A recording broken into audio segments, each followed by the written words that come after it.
everyone. This is John Daly. I'm here with another episode of the Daly Express. I have a very special guest today. She's a conservative columnist for the Washington Examiner, and she's a co-host of the very fun, very insightful political podcast called The Right Thoughts. I'm talking about Kimberly Ross. How's it going today, Kimberly? I'm doing well. Thanks so much for having me. Thanks for coming on. I appreciate it. So we were talking for a little bit before I started recording today, and you were very adamant to me in insisting that you are the heart and soul of the Right Thoughts podcast. And also, you said that sometimes your back hurts from having to carry your co-host through every episode. Is that? I thought that was interesting. I mean, it's accurate. I didn't really want to say that on the recording, but it's for sure accurate. No, we have a lot of fun doing the show, and I think we're on episode 12 right now or something. And I think everyone should tune in. They have a chance. We don't argue. We don't totally align with each other on everything, but it's a really fun podcast, and it's a lot different from all the yelling on Twitter and on TV and stuff. So if you want to subscribe to the Right Thoughts podcast, feel free to do so. Excellent, and I listen to it every episode. It is a lot of fun. Very good. Yeah. So Kimberly, you have been writing a lot about the presidential election, as a lot of us political columnists have. And you have what I think is a pretty unique take, and that you believe that both major party nominees are excellent. You've called the choices that Americans have an embarrassment of riches, and you said, Kimberly, that you might vote for both Donald Trump and Kamala Harris, even though doing so would invalidate your ballot. Do I have that position right? That would be the dream if I could both give them my support. But since I can't, I'm actually withholding my support from both of them because I just can't decide who should get it more. I mean, they're both such excellent people and excellent candidates. Yes. The reality is that both Kimberly and I are very underwhelmed with the nominees. So, but we are seeing, to get on to a serious part, I keep messing with you here, but we're seeing some very interesting positioning right now with Kamala Harris. I've written a lot over the years about how Donald Trump has casually reversed all kinds of positions whenever he sees it as helpful to do so. Kamala Harris is now doing that same thing, but really at breakneck speed. I mean, just about every crazy far left position she's voiced support for in recent years is really rapidly falling by the wayside. Do you think, Kimberly, that she's trying to hide sincere progressive beliefs in the interest of politics, or do you think it's possible that, and I would argue like Trump, she doesn't really care about policies for the most part, and that she just sort of adopts whatever view or talking point she thinks will help her on any given day? I think you're correct in that last part for sure, but I think it's really a mix of that. I keep going back to the fact that she ran for president in 2020, and she did terribly. She was only in the campaign for, I think, 10 or 11 months or something. And I had to look this up last night. I knew she dropped out in December 2019, but two other Democratic presidential candidates dropped out then too.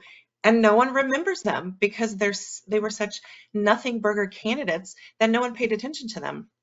It was Sestak, I should say, a representative, and then the former governor of Montana, Bullock.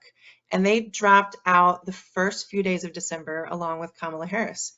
And the fact that these two candidates, who no one cared about then, no one cares about now that they were even in play at the time, dropped out at the same time that a sitting senator who moved on to VP, who is now her party's only hope for this fall, the fact that they all dropped out together, I think it says a lot about what Kamala knows she needs to do right now, because her attempt to run for president, she said she dropped out and she cited lack of funding. There was just no enthusiasm behind her. She didn't have the mechanism in place to do any sort of meaningful support across the nation. And as a woman, and as a Black woman at that, the fact that she didn't have any of that says a lot about how she didn't have the support then, and that the support she has now is very artificial, and it's sort of like a desperation kind of thing. If we want to talk about how Trump failed his way into the presidency, that guy is one of the luckiest men alive for how his political career has gone, even how the last few months has gone with the debate and Biden not doing well in that. And I mean, I would say that obviously God was watching over him during the assassination attempt, but he was lucky through that too. He is heading toward a possible second term based on nothing but, I would say, revenge by people who don't really like that he lost the 2020 election. But back to Kamala, she failed her way forward into the spot right now. And the fact that there's so much, I guess, I don't know, fake enthusiasm for sure, but it just it's come on all of a sudden that she was just kind of this nothing candidate in 2020. She hasn't made her name for any sort of measurable reason as the VP. And now she's the candidate. I mean, she understands what she needs to do. And what she does need to do is kind of step away from that really far left progressive mentality. She was one of the most far left members of the Senate, stood alongside Bernie Sanders and Elizabeth Warren and everything. She was in no way moderate. And I think she really knows that she needs, and her team knows that she needs to present herself, maybe not so much as a moderate now, but less threatening. And if anything is threatening in the discourse of American politics, it's the far right and the far left. A lot of people, even if they identify as Republican or Democrat, they don't want to claim the far extreme side of anything. Even Democrats who might be voting for Kamala already, they don't want her to be extreme because they want other people to get on the bandwagon and push her over the finish line. And like you're talking about, she's moving away from past policy positions. One of them is she no longer supports a ban on fracking, which is a big deal considering that Pennsylvania is a huge fracking state. She has to win Pennsylvania. I mean, if she lost Pennsylvania, it's pretty much over for her. She has to win Pennsylvania. Another one of the positions that she's backed away from is after the George Floyd got killed. I'm going to say that some people might disagree with me. Got killed. She supported the defunding of police, and that I don't care which side you're on. That's an extreme position. I mean, if we see the crime rate across the country, even in California, where she's from, defunding the police is not something most Americans, even if they question police tactics, would support. So when she was not the VP, she was talking about defunding the police. With Joe Biden and the administration, they've backed away from that toward more of a we support a police reform stance. So I do think she is doing this for political purposes. She wants to win. I don't think when she gets into office, she's going to be some let's bring both sides together kind of president. I mean, it's just not going to happen. She's going to, even if it's not so extreme, I do think she would move away from her more like moderate Democratic positions right now. So she knows what she needs to do, and I think she's trying to do it. And she doesn't have much time to do it. She only became the nominee very recently. We all know this. It's a shortened campaign. She has to get in there and do what she thinks is best to win. It's funny, right at the beginning there, you mentioned Bullock from Montana. I had forgotten about that guy, even though I think I sent his campaign $5 to keep him in the debate because he was one of the few non-crazy people that was in there, which is the point.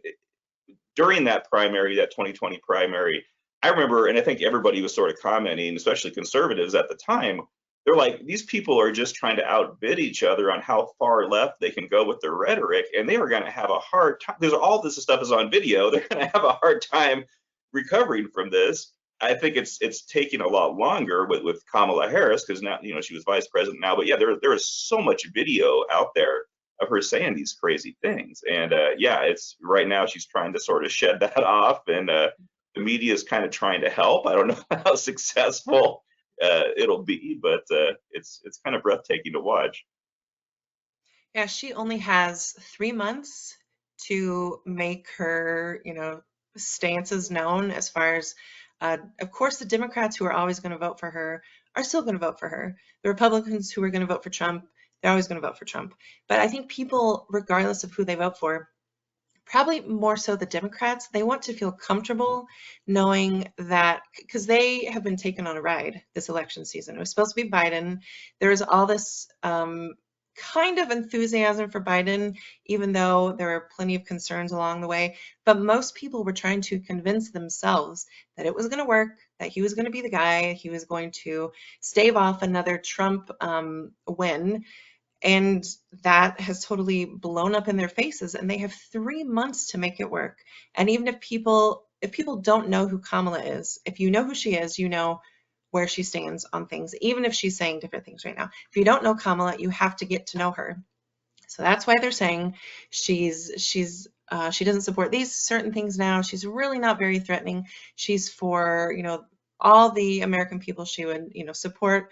I mean, she would try to unify, I guess, the country in a sense, and she would be a president for everyone.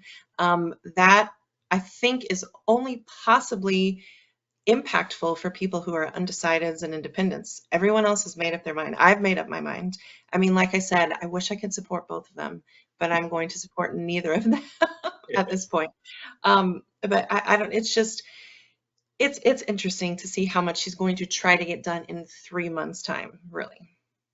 No, I agree. I agree. So, over the last week or two, Democratic leaders and liberal pundits have come up with this new, I think it's a campaign tactic where they keep referring to the Trump campaign and Trump world as weird. Obviously, some memo went out because everybody was using it at the same time. Setting aside for a moment that Democratic leaders and liberal cable news hosts probably aren't the best people to call other people weird. One can fairly argue that a lot of the MAGA stuff is objectively weird. You know, that the Hannibal Lecter stuff that Trump talks about, the J6 prison choir that Trump has playing at some of his rallies, that's weird. The focus on Kamala's racial heritage, JD Vance's shots at childless women, Rudy Coffee. Kimberly, I know you're a big fan, but most people find Rudy Coffee fairly weird. But do you think that, and I know the answer because I saw this out on Twitter, but I'd like you to share it, that one side calling the other side weird is particularly effective politically? I don't think it is. We're all weird. I'm weird. I don't know if you're weird, but I mean, you're No, cool. not I at don't know all. if you're very weird though. No, John Daly is weird. He's cool though. But no, I just don't think that works as far as like a substantive argument. It's one of those things, the pot shots that both campaigns take back and forth with one another. They call him weird. Okay, that doesn't do anything to my vote in any way whatsoever. That's like saying, I mean, I don't think that's much different than saying because Kamala is a woman, I have to vote for her. It's these things that don't matter when it comes to governing and policy. I don't care that JD Vance is weird. I oppose him for other reasons, things that I think are substantial and things that are frankly a little bit concerning. Same thing with Donald Trump. We know the guy. We've known the guy for years. He's strange, but it works for him. And if you call the people who are already weird, weird, the people who already love him aren't going to be bothered at all. The people who support Kamala or who are considering supporting Kamala, I mean, they might chuckle at it or something, but they're not really going to be moved by that tactic. And there's an article, I think it was an AP article, it said that Democrats control the narrative right now and it's very powerful. They can use this weird thing. Well, they control the narrative because they were forced into this position. They have this infusion of excitement because Kamala, there's been a shift at the very front of the line. Kamala's in charge now and she's going to lead them on into victory. Well, they control the narrative because it was shoved into their hands, not because they've sort of taken it back in any meaningful way. So they may think that the weird tactic is working. They may say that, look at the polls, see where Kamala and Trump are, and be like, oh, this is working. Well, no, it's just because it's the very start of your very short campaign, and it doesn't do anything to move the needle whatsoever. If you want to talk about reasons why people shouldn't vote for Trump and Vance, use actual reasons. I mean, I think this about either side. When they try to use anything, any sort of insult and talk about the other side, it doesn't move me. I mean, it may move people who are really entrenched in politics to where they shift their vote based on, something like this, but there are very, very few of those people. I don't think there's enough of them to make a big difference in the outcome of the election. Trump had a pretty clever retort to that, and it basically came down to "I'm not weird, you're weird." So we'll see how that pans out. But I do think there's a shelf life on that that's probably already passed. It's just, to me, it's just something that excited the left. I don't think, persuadable voters or after all these years of watching Trump are like, you know what, he is kind of weird. I never thought of it that way. I just don't think that's going to do much. But as you mentioned, we have 3 months until the election. A lot of drama has led us up to this point. Who do you think is looking better right now? It's safe to say Harris definitely has the momentum, but do you think that momentum is durable? Do you think she'll be able to build on it? Oh man, I've thought about this a lot. If it were, and I'm sure you agree with this, if it were still Biden in the race, it's pretty much a Trump victory. Oh, yeah. And there's really no way I think Biden would have won I mean, not like Trump would have like run away with it by 20 points or something, but I don't think Biden was going to win. With Kamala though, you have again the fresh aspect of it all, the excitement. Democrats love to rally behind her. There's the white women for Kamala thing, the white dudes for Kamala thing, the all women should vote for Kamala thing. Like there's all these like little ideas, these little groups trying to push her along. She's doing well right now against Trump. I mean, I think it would be a major mistake, excuse me, for Republicans to just conclude that they have a win in November. That the polls are pretty close. There's no huge, there's not really a huge span, except I think I know she's doing really well in Pennsylvania. But as far as like just overall, I don't think Trump should get comfortable. I think it's anyone's game at this point, and Trump could certainly win. I think he has maybe a slight advantage because after the initial, after the initial news that she was a candidate and like we're still kind of riding that wave and stuff, it's going to settle down at some point. And I still think that he will kind of come out on top as far as he has more enthusiasm behind him, I think, with his supporters than she does. They're doing it out of desperation, trying to convince themselves that she's the answer to all the problems. I think at this point, Trump has a slight advantage, but I don't think people should discount Kamala because she can be a real threat. No, I agree. And I'm not sure if I'm getting a little echo there for a second. I'm not sure if a few weeks ago, when the change first took place, when Kamala came in, I still was pretty comfortable looking at Trump as the front runner. No, I'm not so sure. I'm not sure who the front runner is, but we have a few months to figure it out. So speaking of presidential tickets, a lot of people, and by a lot I mean about maybe 3 or 4, have been asking me. Yeah, that's right. Have been asking me about Ross Daly 2024. For those of you who don't know what I'm talking about, which is all but 3 or 4, I'm sure, Kimberly and I were actually a very short-lived presidential ticket earlier this year. Our campaign slogan was "The write-in choice that won't send you to hell." And yes. for those of you who are wondering, by the way, why I was at the bottom of the ticket, it was an easy choice. There was this embarrassing incident I had in an AOL chat room back in the early 90s. I thought people had forgotten about it, but that K-File guy from CNN was all over it, and I just figured, we got to go with goody two-shoes. Kimberly Ross is for president. Right. It made more sense. She's got a better record. But anyway, and she speaks better as well, obviously. But what I'd like to, there was a reason it fell apart, and Kimberly, yes. I'd like to give you an opportunity to explain your side of the story. And then after you're done, I'll tell everybody what really happened. I will say that you were chosen specifically because you are a white male. And those white male VP choices, they always go over well. So I was like, I need a white guy as my VP. Who better than John Daly? Plus, so you're not white. They don't come much white. I'm very white as well. And you are not much older than me, but you are older than me. And so if you get the older white guy as a VP, you just sail on to victory. But the real reason for the downfall of our campaign was that our merchandise was terrible. It was terrible. There were no orders coming in. No one was wanting to wear it. It was a problem for everyone. But I think the real issue is that we are both so critical of left and right that no one would vote for us. We would have Mhm. 0 votes. Probably within our own families, I don't know how many people would vote for us. But we are just so honest and just upfront, and we are the top when it comes to political commentators. And people can't handle us. They can't handle us online. They could not handle us in the White House. Mm. Okay, so first of all, I think you're being way too hard on the merch, and I'm a little biased because I'm the one who was coming up with the merch. I think You from just the slapped it on there and just just gave it to me. I thought it was pretty solid stuff. So I mean, from you had from the child onesies to the adult size onesies. I think they were very promising designs. There were eagles, which are patriotic. There was a lot of red, white, and blue, and I think America was better off for them, Kimberly.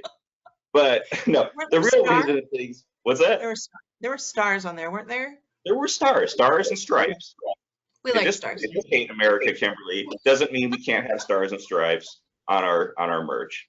But Like a, no, the real reason things fell apart is that Kimberly told me, she goes, I don't think I need a vice president.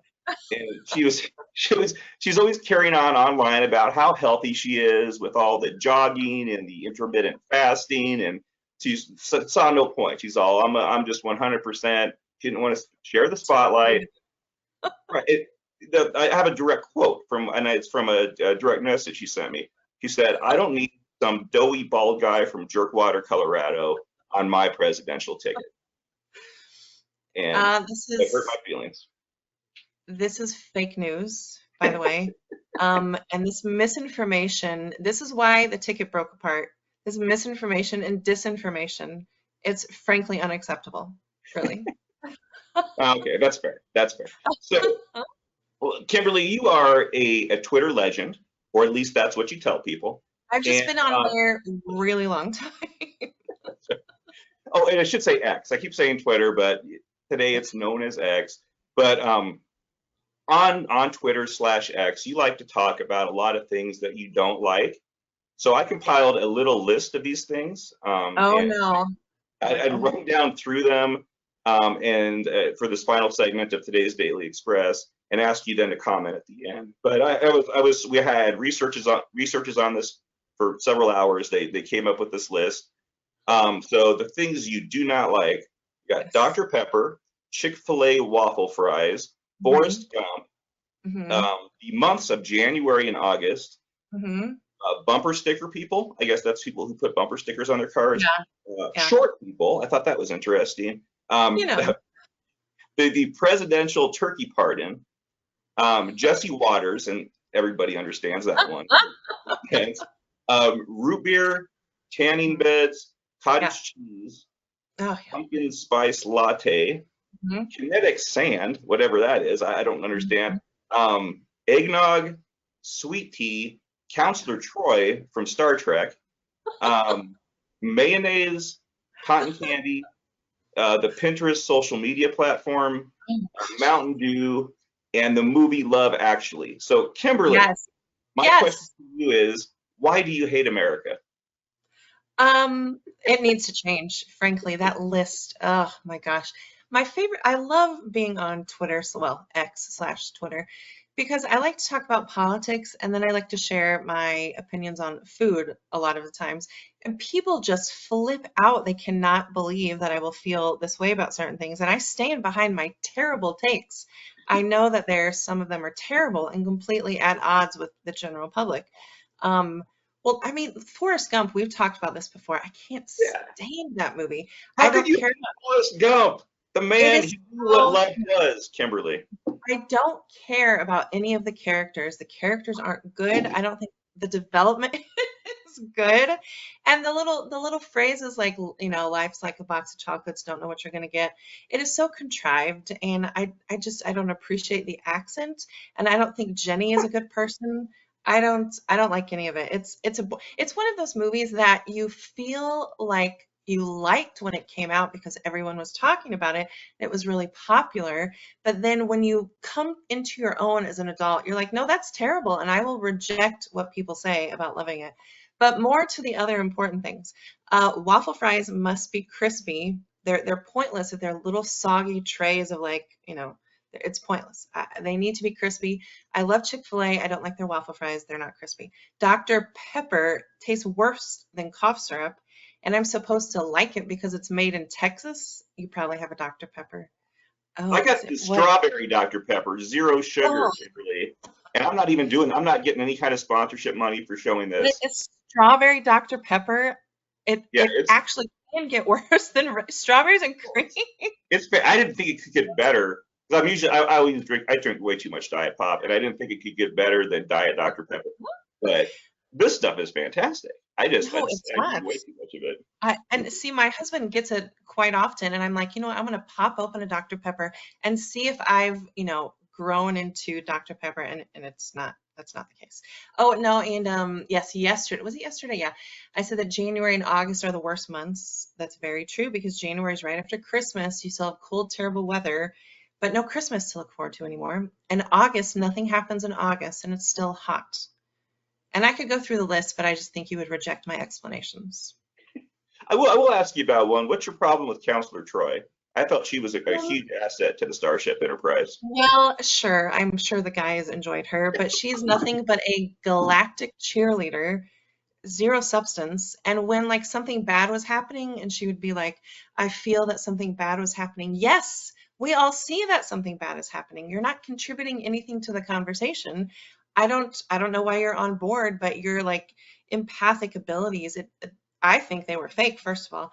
And of the two women in the main cast, I think Dr. Crusher is just top compared to Counselor Troy.